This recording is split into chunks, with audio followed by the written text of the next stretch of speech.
Welcome to Voices for Change 2.0, the only podcast that focuses on mental health while mixing in movies, music, books, sports, and pop culture. Here are your hosts, Rebecca and Joe Lombardo.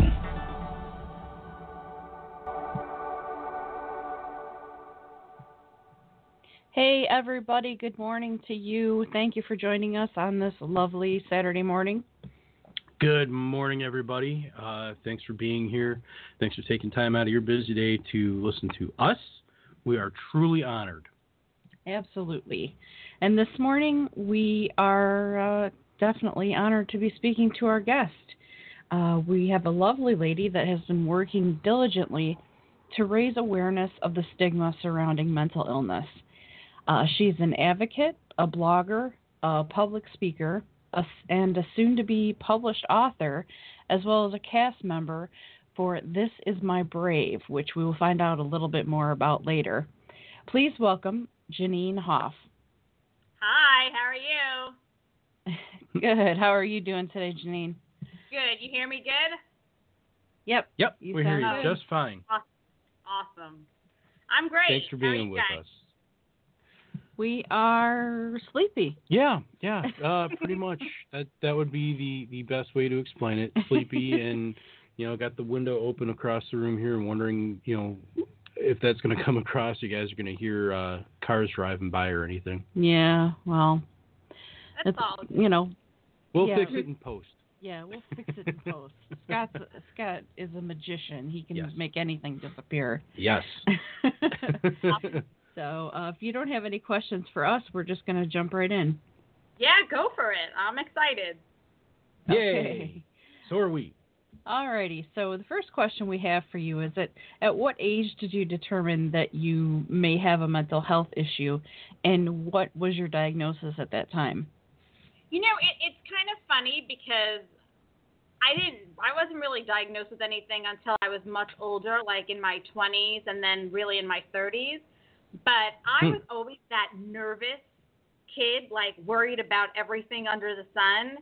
I had a lot of phobias. I have such a severe fear of flying, and I do it now, but like flying, things like that, subways, even driving. I didn't drive till I was much older. Like any kind of, I guess I'm transportation phobic maybe, but I have no idea. It's just. Oh no, a chariot. I know, exactly. I do well on a bicycle, though, I have to be honest. But it wasn't until I was in my 20s that I started having panic attacks. And then later on in my 30s was when I experienced depression, and I was told, you have anxiety. People aren't normally like this. People are normally worried about everything under the sun. And so, me, I was afraid of everything, afraid of my own shadow kind of person. And now it's much better. Now I've been a little bit more of a risk taker. I'm doing a lot of adventurous things like I went whitewater rafting. I started kayaking, 5 years ago. Yeah. You're lucky if I would even stick my toes in the ocean, let alone, get on a piece of foam and paddle away. Well, I'm on board with the sticking the toes in the ocean bit. I am deathly afraid of sharks, so that's one place you'll never find me is the ocean. This man is so afraid of sharks, but gets so excited about Shark Week every year. Yeah, I'll watch it. I have to watch every one of them, but I couldn't go anywhere near the ocean. I'm fascinated by them, and I have a lot of respect for them. I respect them so much, I will not enter their habitat no matter what. But you know what? That's a lot of people because I love the show Why Planes Crash. Okay. Oh, my God. I didn't know this was a show. Neither did I. Oh, yeah. I think it's maybe on the Weather Channel or Discovery, one of those channels, and it's called Why Planes Crash, and they analyze a different plane crash every week. I even went to see the plane, the Miracle on the Hudson, when I was in Charlotte. They had the whole plane, they put it back together. And I was like, wow, look at this. Yeah, and, that's how we rationalize things, I think. And then never fly. Yeah. Yeah. Wow. That actually sounds like a really interesting watch. Mm-hmm. So Jeanine, when you were diagnosed, were your family and friends supportive? Were they understanding? How did they handle, what your diagnosis was, what you've been going through? It's great. My husband was always very supportive. At first, he didn't know what to do. Like, he didn't know why I was this way, why I was, a panic mess about everything. And so that's hard to handle. But once I think someone says, you have this, then it makes a lot more sense. Until you're actually told, you're just wondering, why is this person behaving this way? And, I explained it to my kids, and my kids totally, they get it. And they're little, and I explained it to them in their own, way that they can understand. But, yeah, my family is very supportive. Sometimes they know when mommy just needs a break, or I will say to them, mommy's very anxious today. And they're like, okay. And then they try to be on their best behavior, as best as three little boys can be. They try. At what point in your journey did you realize that you had become a mental health advocate? I knew I had a voice. I always was an outspoken person and outspoken for the people who needed to be spoken for, people who were afraid to share their struggles, whatever their struggle might be. And this was my whole life. I was always the person fighting on behalf of or defending the person who just couldn't speak up for themselves. It was just me. I was always raised to speak up and not, you need to be heard. And when I stopped working and I was really not well, I decided, you know what? The only way I can help other people is if I actually share my story. And I decided, it's really funny, I decided this at like 3 o'clock in the morning. I knew, yeah, exactly. I'm like, the only way I will ever be of any assistance is to actually tell my story, tell my truth, and do it. And I did. And, I had started working on this a little bit before I shared my story, but I knew that it had to be put out there that I could help. I could help people in my community. I knew that there weren't resources. And I think that was the biggest, kicker, where I couldn't find resources anywhere in my community to help people like me or to find people like me. It was very few and far between. And I live in the city, but, I live in Florida, and it's 50th in the nation for mental health funding per capita. So, wow. Yeah, it is bad. And so, the resources are very scattered, and they're not connected, and I knew that something needed to be done, and I said, hey, I'll just go out there. And when I started, I didn't think it'd become like this big thing, and now all of a sudden, I can't stop it. It's like a train, and it just keeps, there goes a train, see, it just keeps going. Yeah, it's kind of how it goes, it's the same thing with us. It's been... it's been a bit of a roller coaster, but it just keeps going and it keeps barreling on, and, we're at the point now where we're holding on for the ride, Yeah. But I'm grateful for any opportunities to, make a difference. As, that's what we're all out here doing. Yeah. Being able to help people. Yeah, every time I get a call or an email or something asking me to do something, I'm like, wow, this is a great opportunity. I don't care who the audience is. I think it's so important for anyone to hear this.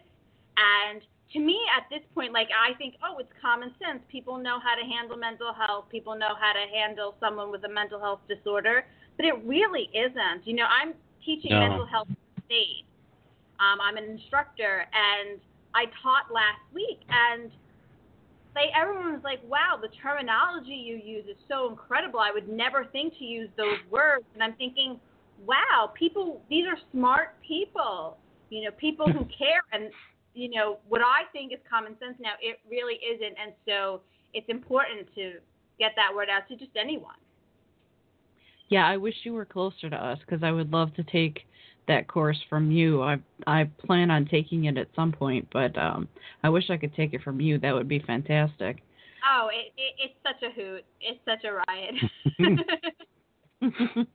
Yeah, it's, and like I said before, it's a really good feeling too, knowing that you're helping people and that you're educating people. It's really necessary, especially with everything coming down the pike with what's going on with our government and everything. And I'm not going to get into that. I'm not going to talk politics because your wife will kill you. Yeah. There's that. She'll throw a shoe at me. But just being aware, being present to what's going on, and it's almost a chore paying attention to the stuff going on in Washington, but we can't. We have to stay on point. We have to get our voice out there. We have to. Yeah, Speaking of getting our voice out there, you were recently featured in a Tedx Talk. What was that experience like? If I say it changed my life, it really did. Wow.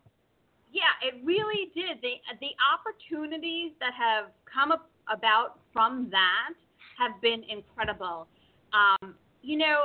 All of a sudden, I'm doing television, I'm doing radio, and I'm speaking at all these different places, and I'm just like, how on earth? And it's people say, I saw your TED Talk. I was at TEDx.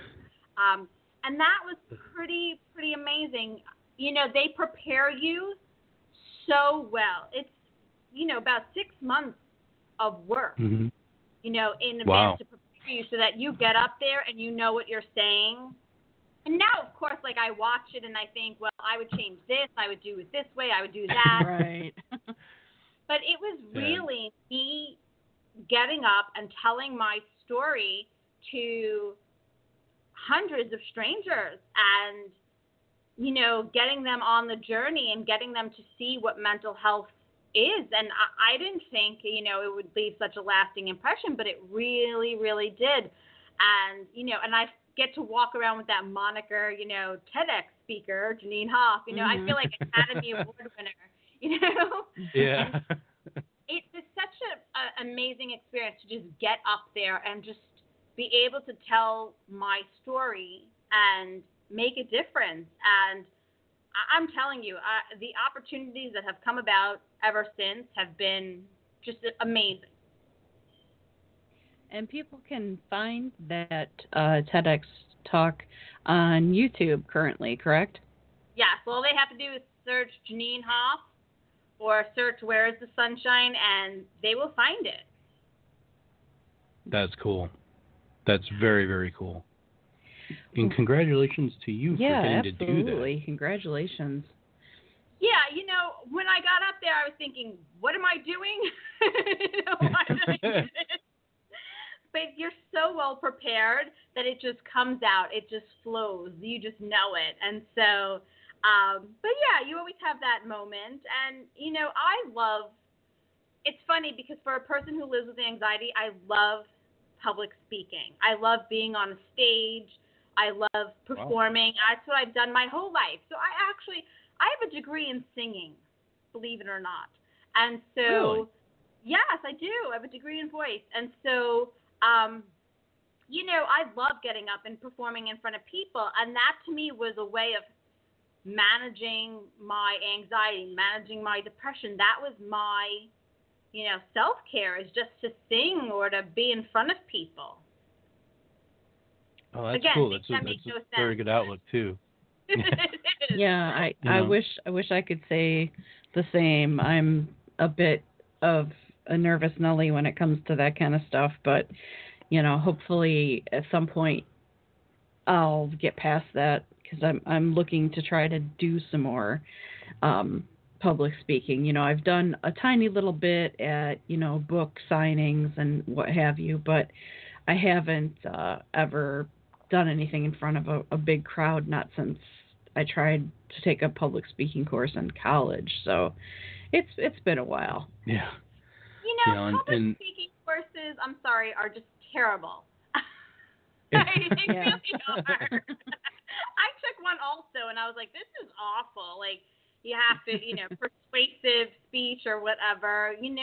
When you're advocating and you're passionate, it's just so natural, I think. It comes out. And, I don't know if I ever told you guys this, but I used to be a teacher.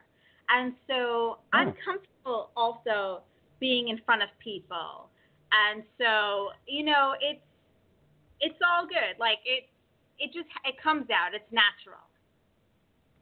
Yeah, that's one of those things that you don't have an issue with. A lot of people, especially with anxiety, have that hang up about public speaking and talking in front of a group of people. Just being in public in general is nerve-wracking for me. But it's too people-y out there. But for you, you're good with it, and that's awesome. It can be hard to work at. Back when I used to play in bands, for a long time, I would have anxiety about actually getting up on stage and playing and everything. And eventually I overcame it, and I looked forward to it. And it was, we're going to go and we're going to play and we're going to have a great show and things are going to be awesome. And, 5.5 years removed from it, and, obviously I miss it now. But it's funny because I'm trying to think, with Beck wanting to go out and start speaking, I'm trying to think of ways, pieces of advice that I can give her to overcome her anxiety with it. And, I'm failing at that. Yeah, I think it's something I just need to work through on my own, and I'll figure it out somehow. I figure out most things in time. She does think good. And speaking of time, we've got to take a quick break.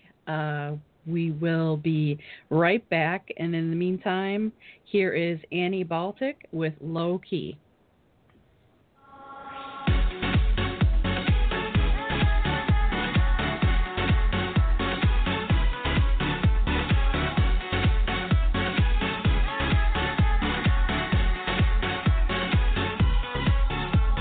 Walking down the street on Sunset Boulevard, keep this little thing on the down low.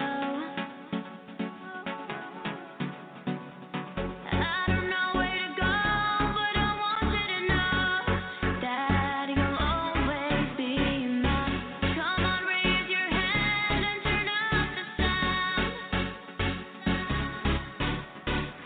The music turned up high and I'm gonna dance. Got you all by myself, don't want nobody else. Sing a little bit slower, turn the music up. All you really need is me, we can keep it low key.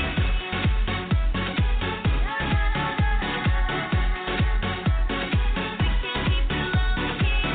We can keep it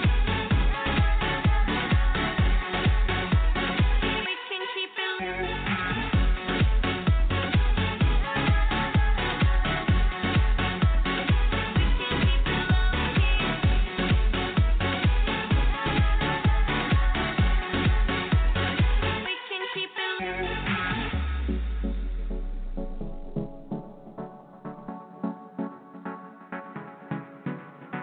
Strolling down the block on Baltic Avenue, listening to the beat and playing my guitar.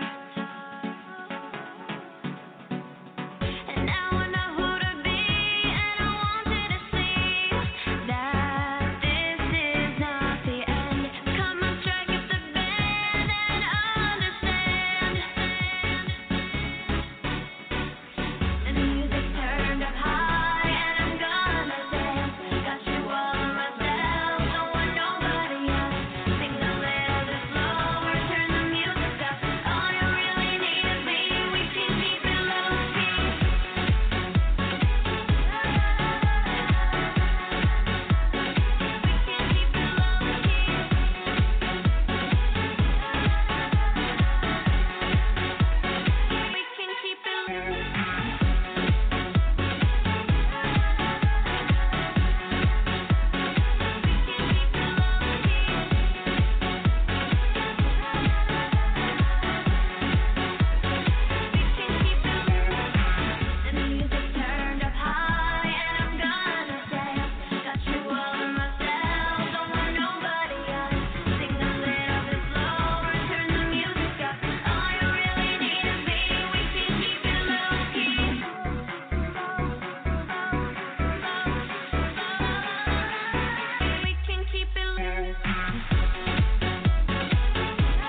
Hey, welcome back to Voices for Change 2.0. We are glad to have you with us this morning. Yep, thanks for being back with us, and thanks again to Annie Baltic and her track Low Key, which was surprisingly high key. Yeah, had me moving, so much to Beck's chagrin, but.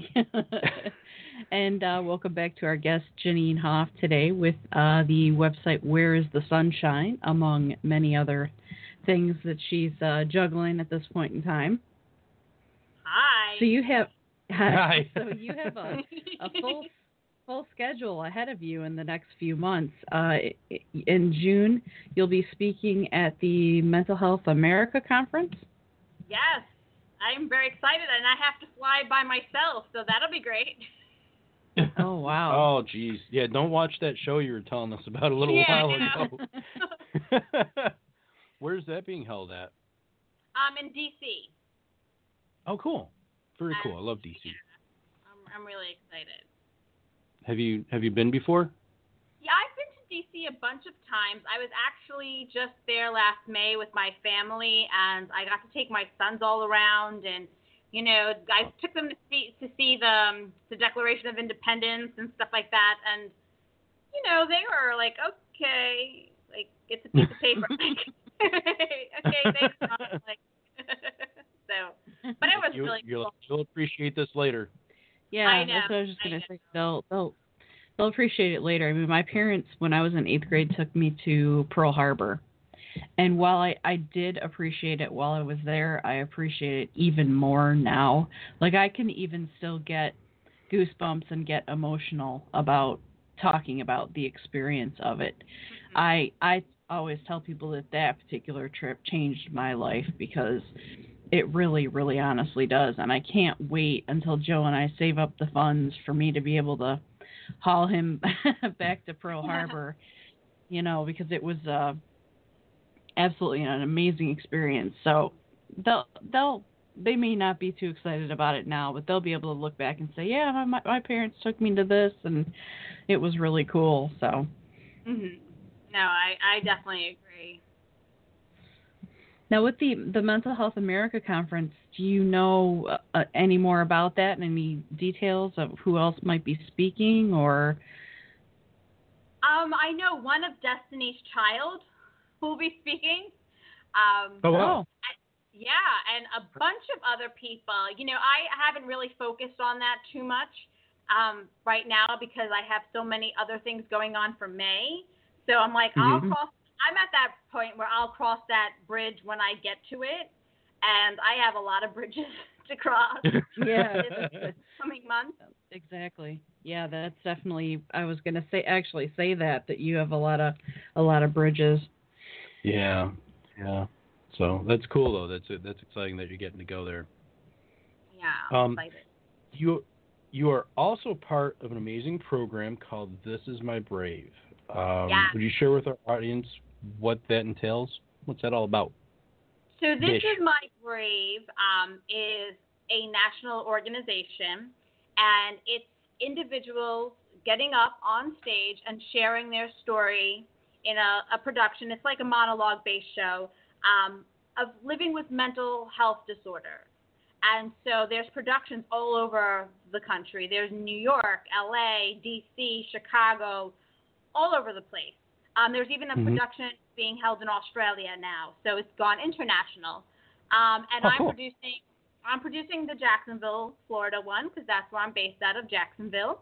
Yes, I'm in the South, and I know you can't tell because I'm not really a Southerner. I'm a Yankee, and so. I was going to say that there's no drawl down there from you. No. Sorry to all our Southern listeners.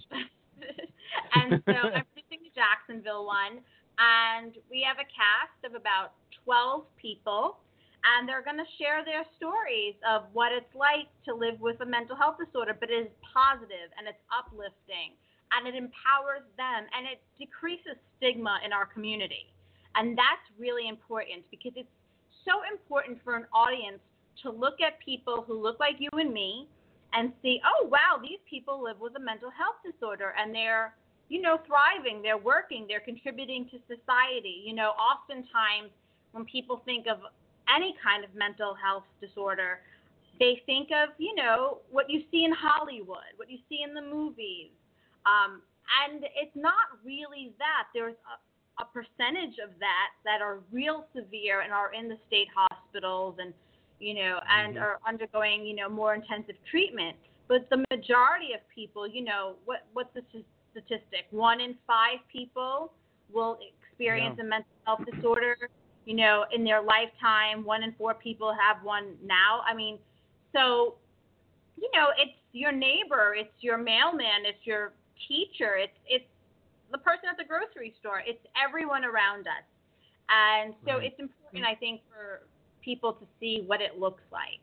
And we're doing it May 20th.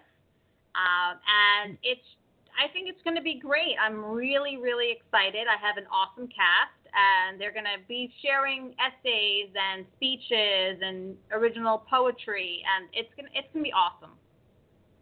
For anybody that's in your area in Jacksonville, how would they go about getting tickets or being able to see the show? Well, they can go to whereisthesunshine.com, and they can click on the This Is My Brave tab, or they can go to 904tix.com, or they can even look on Eventbrite. And, I mean, we're going to do a lot of upcoming press. So I'm going to be on, 2 local news shows. I'm doing a local radio show. It's going to be all over. It's, in several upcoming magazines in the May edition, because May is Mental Health Awareness Month, and that's why we're doing it. Yes, it is. Yes, it is. And so, that's really cool. Is this the first one that you've organized, Jeanine? Or it is. Oh, cool. It's the very first one. So, I'm excited. And when I shared my story at TEDx, I really thought, I'm not the only one. People have voices, and they should, I like shouting it from the rooftops. And so I think, other people should just shout it out there too. Look at me. I have something, and I'm fine. We don't look down on people with cancer or stroke or heart disease or anything like that, and they look like us, people with depression, anxiety. They look like us too. Yeah, it's not something that any of us asked for, and we didn't, practice any unsafe behavior to contract it. It's not just because it's in our... It's unsafe thinking. Right.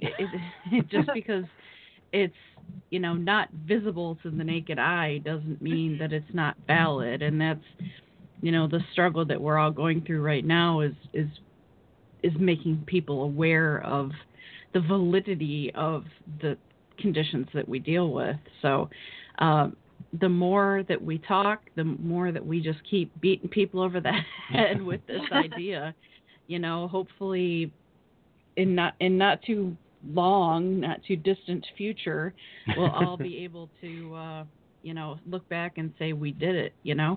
And, and it's not contagious. So Right. You can't catch it from someone. That's right. I got to say really quick before Beck asks her next question, because this has been weighing on me. To all of our southern listeners down there, sorry about the terrible accent I used earlier. I'm embarrassed by that, and I am sorry. You should be. I am. We'll have a talk about that later. Okay, honey.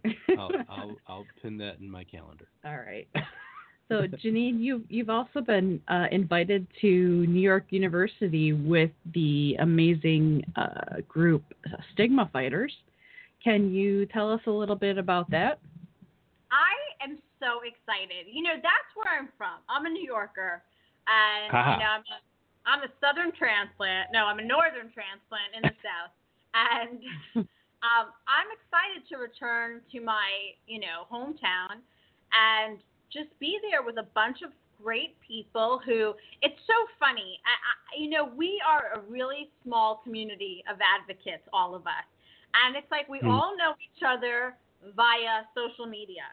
And so I'm going to get to meet a lot of these people who I tweet at or Facebook or text or whatever. I'm going to get to see them live and hear their voices. And I'm really, really excited.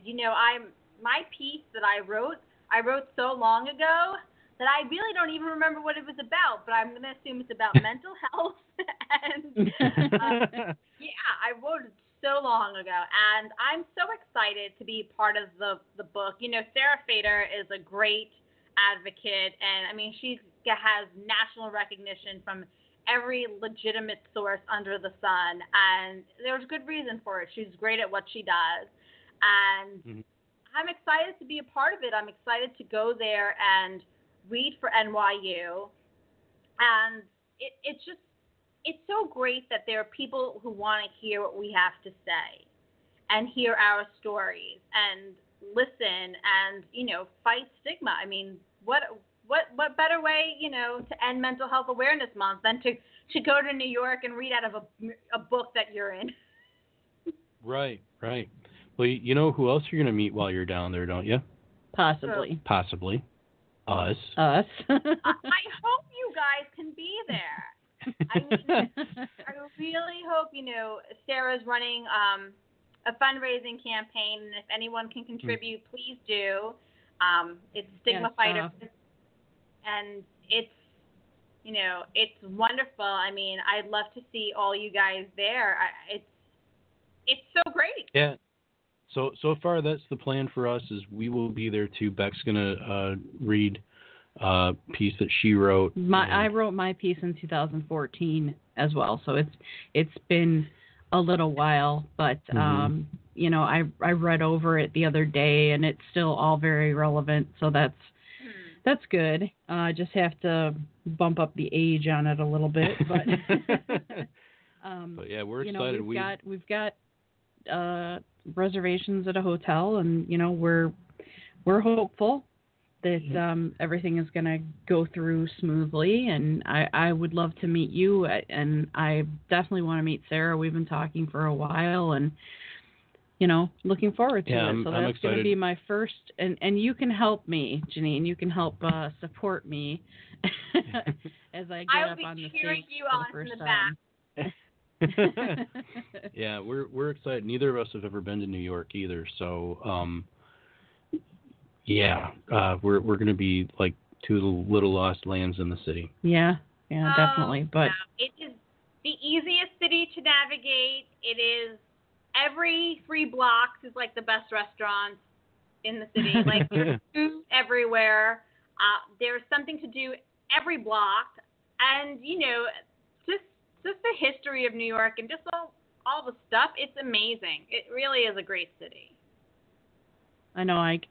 I'm really excited and really hopeful, because I would love to see, you know, just the standards, you know, the Statue of Liberty and everything, and then of course I want to go to the 9/11 Memorial and everything. So yeah. You know, speaking of the 9/11 Memorial, I never talk about this, but my husband was there that day and had to escape and was covered in all the dust and stuff. And wow. I mean, part of my fear of flying was also because of that day, you know, with the planes and living in New York and experiencing all of that.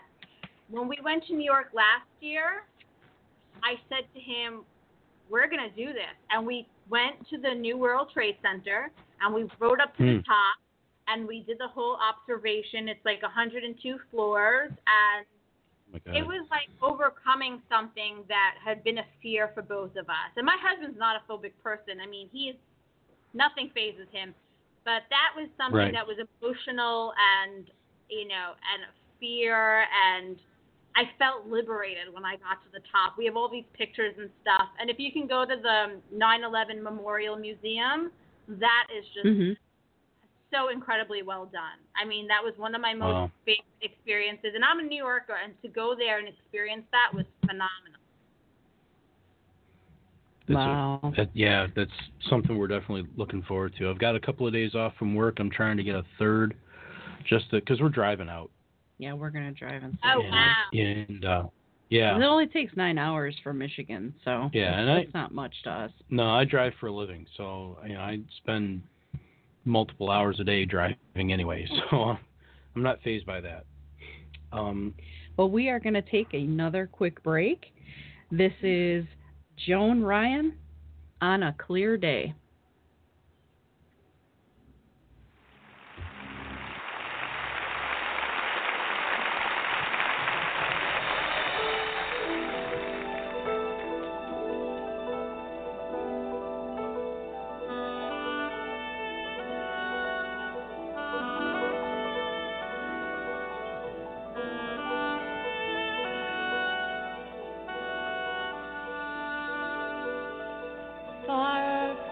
day, far from night, out of time, out of sight.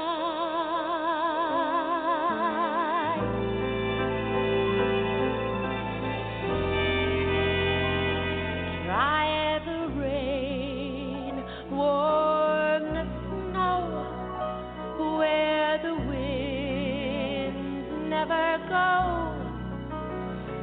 Follow me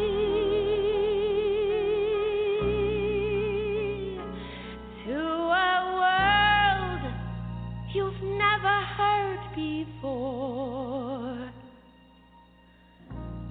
On a clear day, rise and look around you, and you'll see who you are.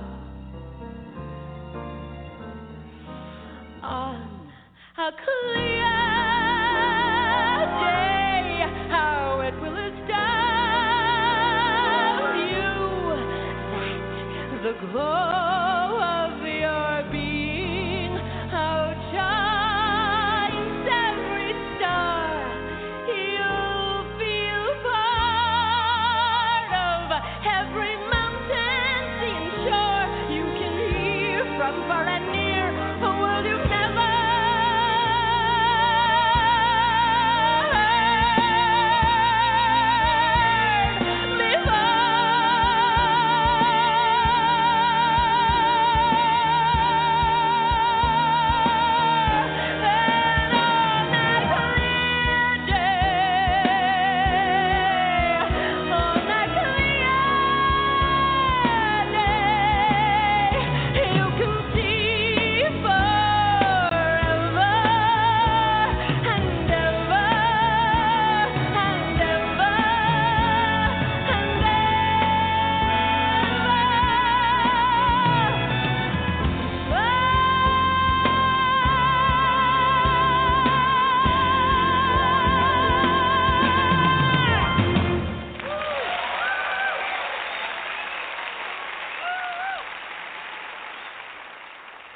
Hey, welcome back to Voices for Change 2.0. I'm Joe, she's Rebecca, and we're talking to the lovely Jeanine Hoff today.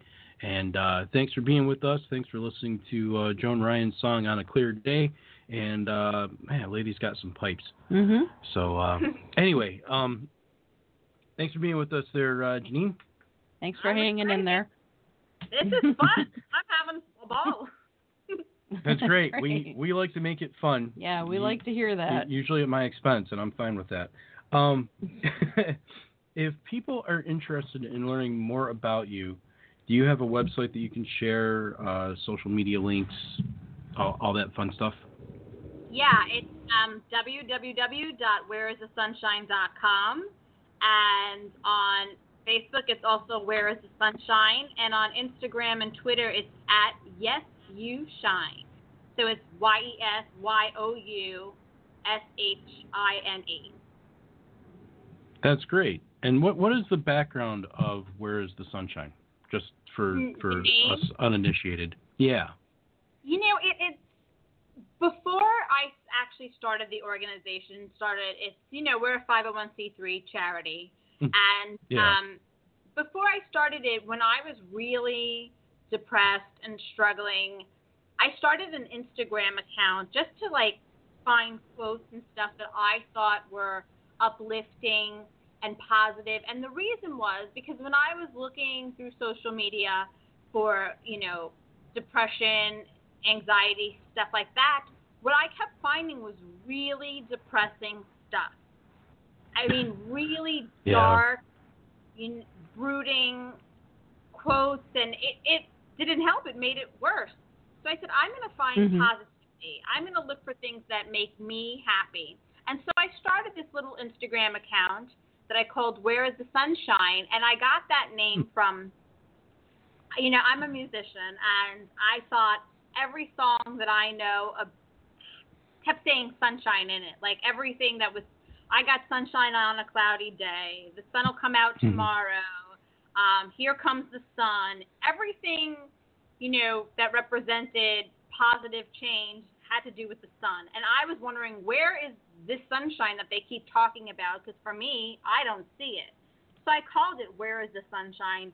And I started making these little quotes on Instagram, and soon, people just started following along, and I got more and more elaborate with it. And then when I stopped working, I said, okay, I'm going to actually do something with this and not just have a fun account. Like, I'm going to see what I can do and how big I can grow this. And so that's how I just started. That's great. I love that too. Quite literally looking for the sunshine. Yeah, you find a day where, like, I'll come home and when Beck is really, she's having a bad day, she's having a down day, and the curtains are all closed and it's dark in our bedroom, and it's like, yeah, where is the sunshine at this point?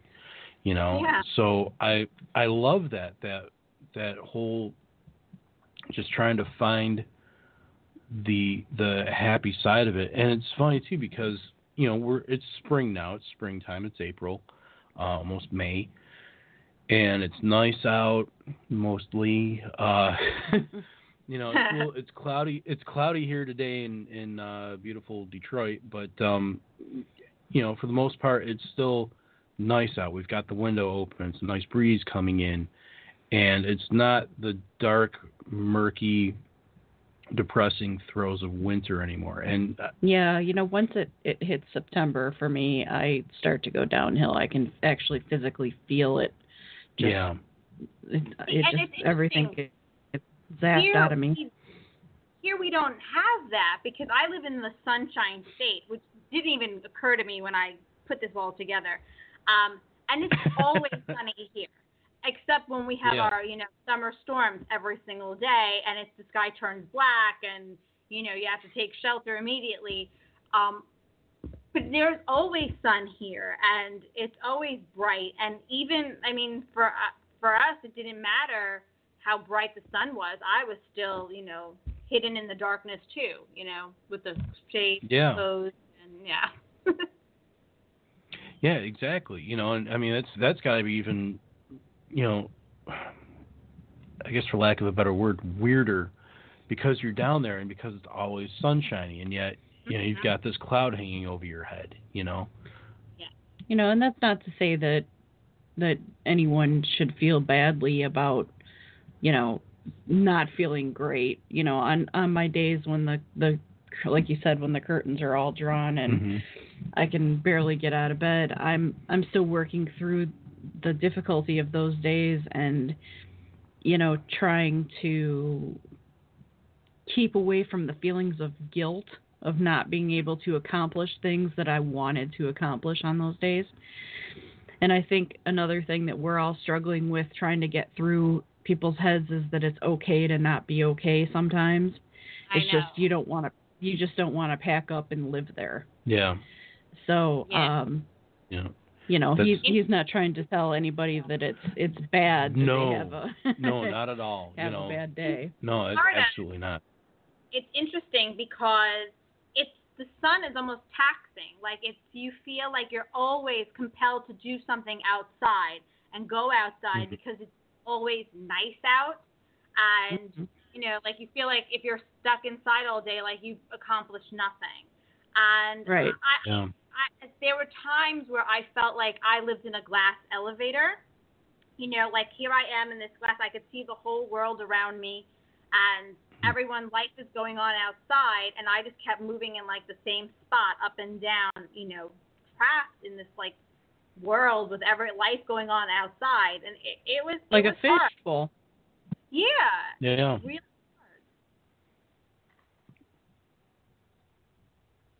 hard. Are you still there, Jeanine? I'm still here. Oh, okay. Everything got quiet for everybody, and we're like, wow, yeah. Oh my God, no, I went and I took a nap. I feel refreshed now. Okay, good to know. But I'm sorry. Go ahead. No, no. something. I was just going to keep talking about the same thing, but you Okay. have something. We've got questions we can cover. Yeah, so we're all good. okay. So we have covered a lot of what will be keeping you busy in the next few months, but you are also writing a book or more than one book at this moment? I am writing 2 children's books.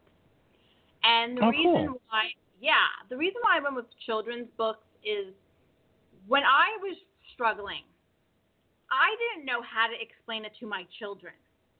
And I looked for resources out there, and there was no way for a child, like nothing out there, to understand what it is that mommy is going through. Mm-hmm. And so you know what? I'm going to write 2 books. I'm going to write one for a child to understand what it's like for them to experience a mental health disorder and get a diagnosis.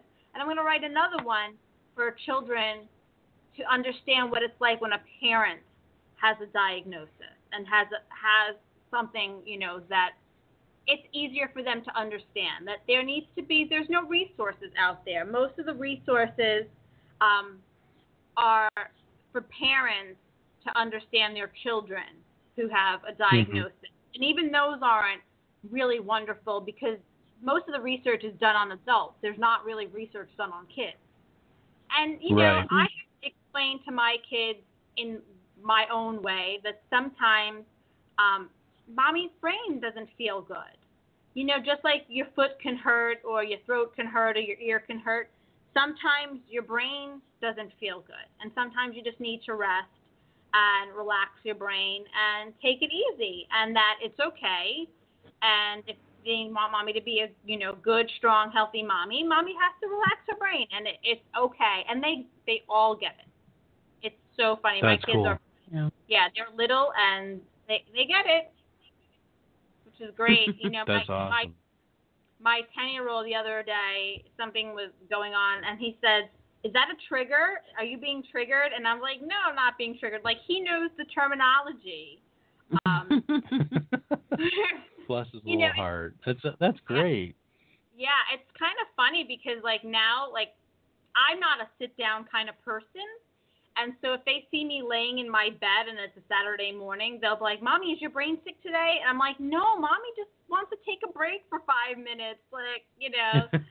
They're really good and really, really adapt well, and they understand it, and I love it. I love that they talk mental health and they're little kids. That's cool. That is really cool, and I think the books that you're writing are so necessary because you don't see anything along those lines out there. You don't see it on Amazon. You don't see it when you go to the bookstore, and that was actually a concern for Beck and I early on when we got married, is whether or not we were going to have kids. And her concern was, what do I do if I'm having a bad day and I act out or what have you? She's like, I don't want to. It was definitely a consideration for us, and it is a lot of fun. Yeah, so that's awesome that you're writing those books. That I think it's just so great. It's great that your kids are tuned in. Definitely. I give credit to anybody that deals with a mental illness and is capable of raising healthy, strong kids.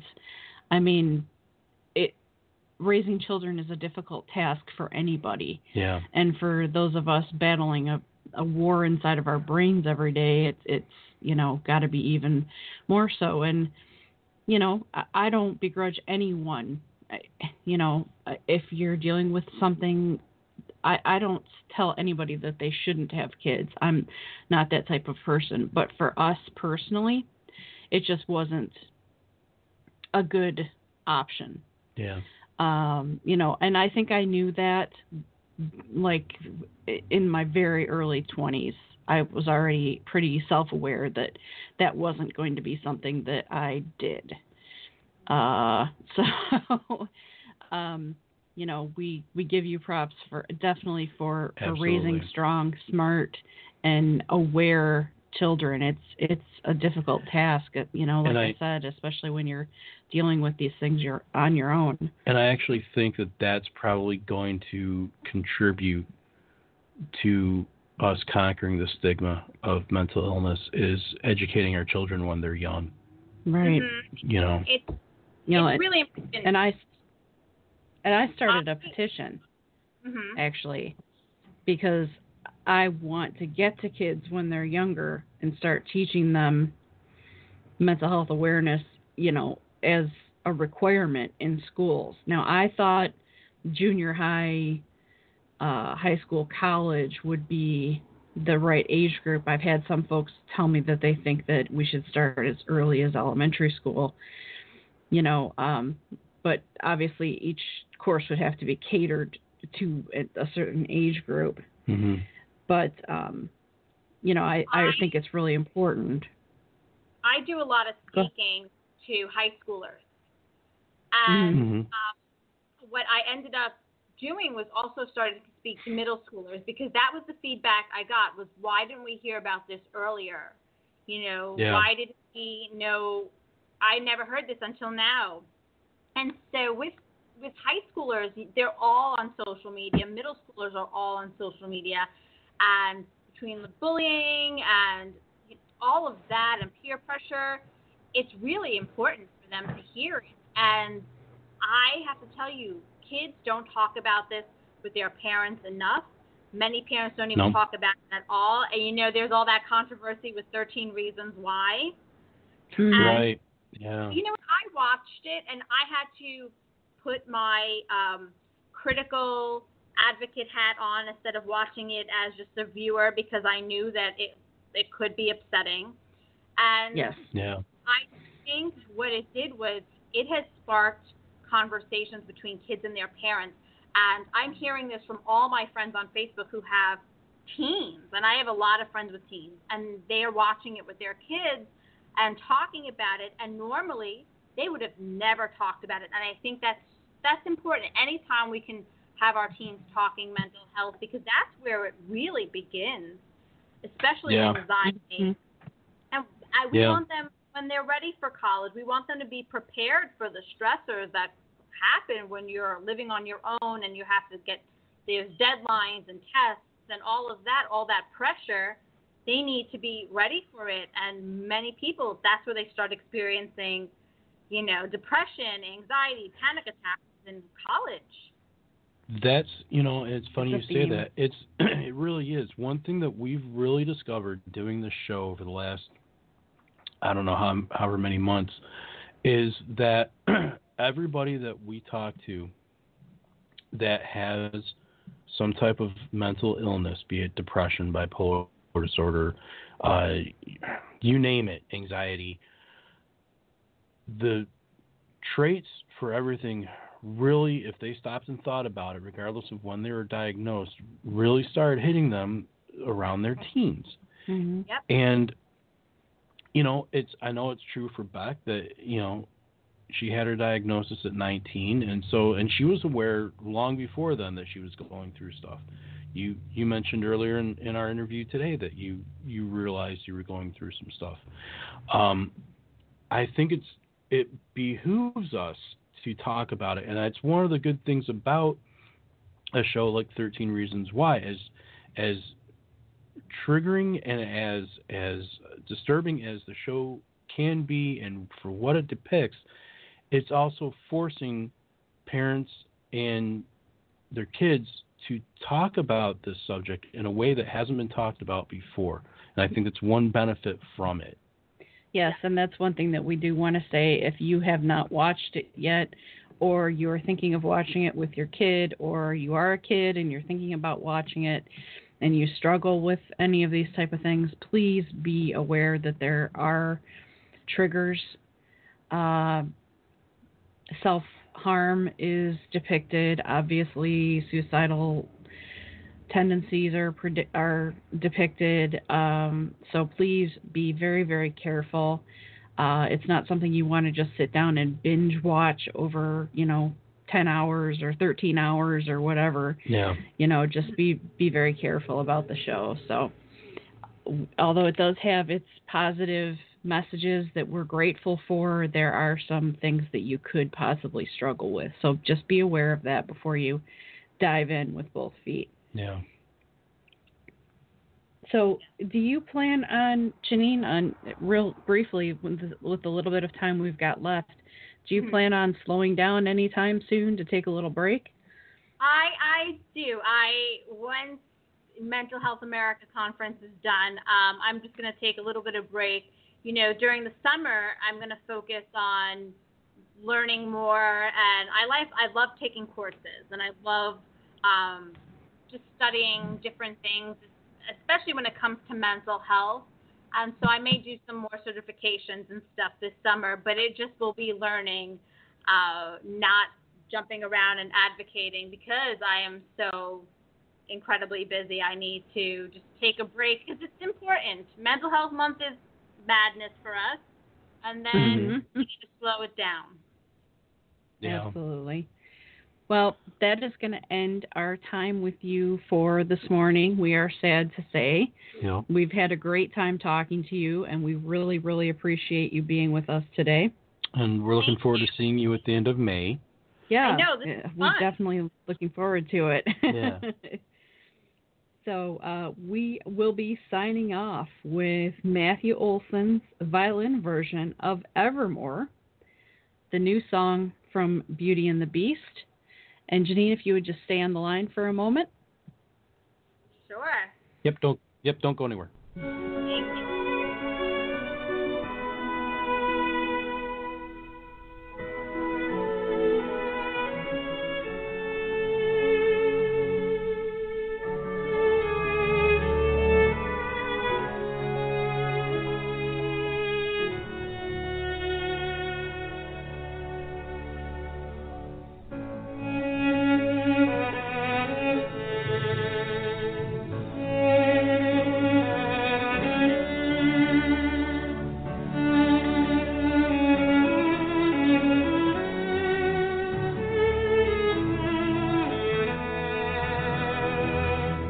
Thank you.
Join us next week as Rebecca and Joe continue to battle the stigma of mental illness Follow us on Twitter at Voices for Change RJ and on Facebook at Voices for Change 2.0.